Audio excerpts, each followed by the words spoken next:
So, good day ma'am. I'm Anika Julian Benera from BSN 111G, and for today's video, I'm going to do an assessment of the cardiovascular system return demonstration. The cardiovascular system delivers oxygen, nutrients, hormones, and other important substances to the cells and organs of the body. It is important because it helps the body meet the demands of activity, exercise, and stress. Prior to the conduct of the procedure, I'm going to have to review my client's previous medical records if available. Next is to prepare the necessary equipment needed to conserve time and energy. The equipment that I'm going to use includes a pen light to be used as conventional light source, a rectangular part, and a centimeter ruler to measure the patient's jugular venous pressure. And of course, a stethoscope. Perform hand hygiene to protect my patient and myself as well from infection and cross-contamination. So I already performed hand hygiene, so I will meet the patient. So good morning, ma'am. I am Anika Julian Benera, your student nurse for today. May I see your wristband, ma'am? Please state your name and your birthday. Rosa Sanales, June 14, 2004. Okay. So today I'll be assessing your cardiovascular system, which means I'll have to check your pulse on your neck, arms, and your legs. Also, listen for your heart sounds. Will that be alright? Yes. Do you have any questions or clarifications? Nothing. So I already closed the doors, so no one from outside will be able to disturb you while we're doing the assessment. Is the room temperature fine with you, ma'am? Yes. Okay. Are you comfortable? Yes. Okay, so let's begin with just a short interview. Do you have any specific complaints or are you feeling pain in your chest? Nothing. How about in your extremities? So far, nothing. Okay. So have you experienced shortness of breath, dizziness, or headache? Anything like that? Okay. Is there a history of hypertension, myocardial infarction, coronary heart disease that has ever affected your family? Nothing. So, do you smoke, ma'am? Nothing. What are your usual activities? I usually jogging in the morning. Okay. So, thank you, ma'am. Let's get started with the assessment of the jugular vein and carotid arteries. Inspection of these vessels can provide information about the blood volume and pressure in the right side of the heart. First thing to do is to position the client supine with the head of the bed elevated between 30 to 45 degrees, making sure that the head and torso of the patient is on the same plane. Next would be to turn the patient's head slightly away from the side being examined and shine a light source onto the neck and suprasternal area and the area around the clavicles to observe for any pulsations or shadows. If jugular distension is noted, assess for the jugular venous pressure by locating the highest visible point of distension of the internal jugular vein and deem necessary raise or lower the bed until the highest visible point of distension could be observed. Note that the jugular vein should not be distended, bulging or protruding at 45 degrees or greater. If so, it may indicate a right-sided heart failure. So, ma'am, can you please turn your heart this side? Okay. So, now, for the assessment of the carotid arteries, with the head of the bed elevated at 30 degrees, slightly turn the patient's head toward the side being examined and palpate for the carotid arteries, very likely to avoid blocking circulation or triggering vagal stimulation and bradycardia, hypotension, or even cardiac arrest. And then palpate the carotid arteries individually because bilateral palpation of the carotid arteries may result in reduced cerebral blood flow. Feel for the amplitude of stroke and for thrills. So now I'm going to palpate for you.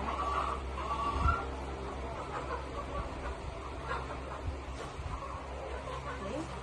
So next thing to do is to use the stethoscope and place the bell of the stethoscope over the carotid arteries and listen for a brewer. If brewery is a blowing or swishing sound that is caused by turbulent blood flow through a narrow vessel, which is an indicative of occlusive arterial disease.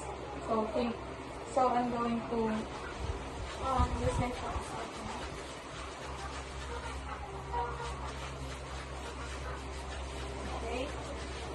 Okay, ma'am, now I'm going to proceed in inspecting your chest area and proceed now to the inspection of the heart or pericardium.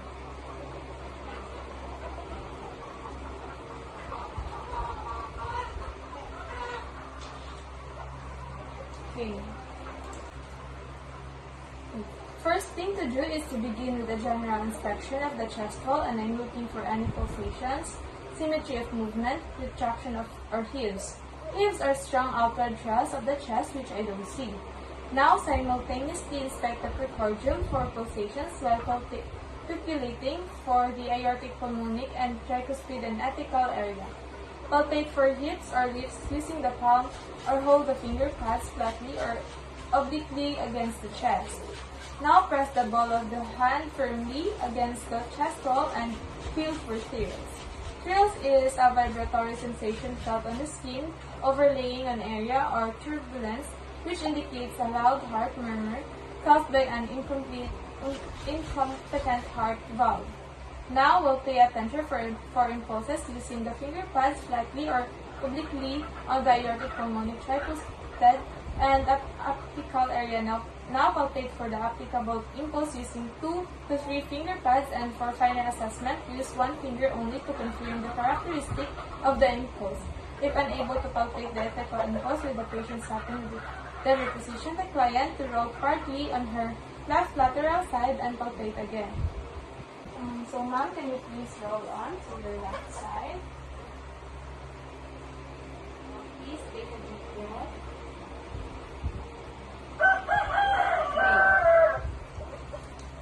If still unable to copy for apical impulse, then ask the patient to exhale fully and hold her breath for a moment. Next thing to do is to assess the heart rate and rhythm of the patient by placing the diaphragm of the stethoscope on the patient's apical area. The diaphragm is used for hearing high-pitched sounds, while the bell is best used to detect or differential low-pitched sounds or gallops. Now, using the diaphragm of the stethoscope first, and then the bell listens for the patient's heart sounds on his 4 anatomic sites, which are the aortic, pulmonic, and apical. So first, I'm going to listen to her aortic area, which could be found at the right sternal border in the second intercostal space. Then move to the pulmonic area, which is found at the left sternal border, second intercostal space. For the tricuspid area, which is found at the left sternal border, fourth intercostal space, and for the apical area, which is located at the fifth intercostal space mid-clavicular. Repeat these steps with the patient facing her left lateral side and while the patient is sitting. So now I'm going to inspect your arms and legs. Okay, let me see your hand now.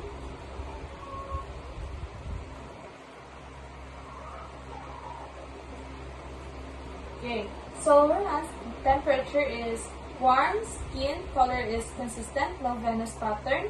Nail beds are pinkish, and I don't see any plugging on your nails. So now I will be assessing for your capillary refill, which indicates your peripheral perfusion and reflex cardiac output. Okay, ma'am?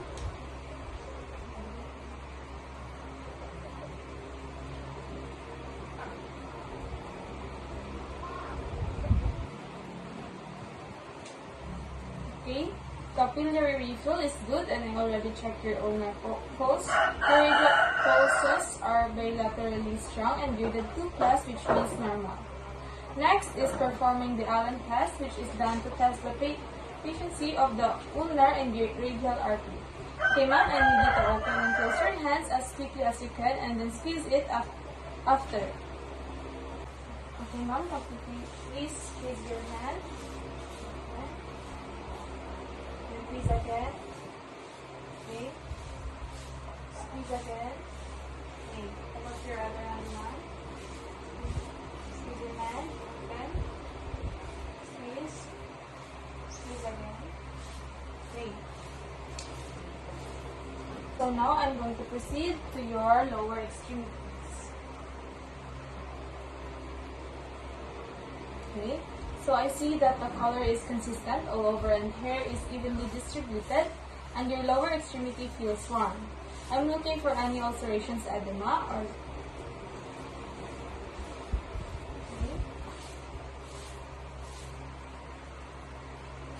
or swelling venous pattern or varicose and palpitating for firmness or tension.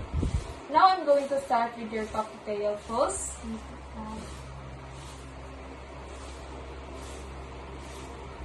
Can you please place your feet in line? With your other arm. Okay. So your pulses are okay, both are equally strong and have a regular rhythm. For your posterior tibial, it is okay. Both are strong and have a regular rhythm. Now we'll have to do the performance scientist or the dorsiflexion scientist, which is a procedure to assess for deep vein thrombosis.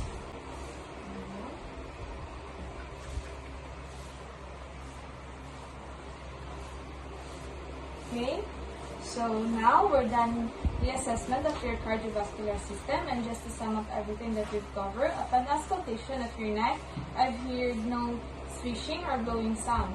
Pulses are equally strong, rated to 2 plus, which means normal. Your jugular venous pressure is at 6 centimeters of water with the pad elevated 30 degrees, which is good or normal. And upon assessment of your chest, it's symmetrical, no retractions, no heads or thrills, pulsations, or vibrations are palpated in the areas of the apex, left sternal border, or base. The heart rate is 75 beats per minute with a regular rhythm. So upon the assessment of your upper and lower extremities, arms are bilaterally symmetric with a minimal variation in size and shape. No edema, prominent venous patterning, skin is warm, capillary level is good. Your radial pulse, ulnar and brachial pulses are bilaterally strong and has a regular rhythm, which is also very good. And upon performing the Allen test, where you were opening and closing your hand, the result is good, and upon examining your legs, hair is evenly distributed, skin is warm, no edema, no lashes, and no swelling or atrophy. Your popliteal pulse, dorsalis pedis, and posterior tibial pulses are all normal. They are equally strong and has a regular rhythm. Okay, so that's it all. Overall, your cardiovascular system is doing very well. I suggest that you keep on consuming healthy food and have regular exercise. Before we end this, do you have any clarifications or questions, ma'am? Nothing. Okay, good. So thank you for your cooperation, ma'am, and that would be all. Thank you.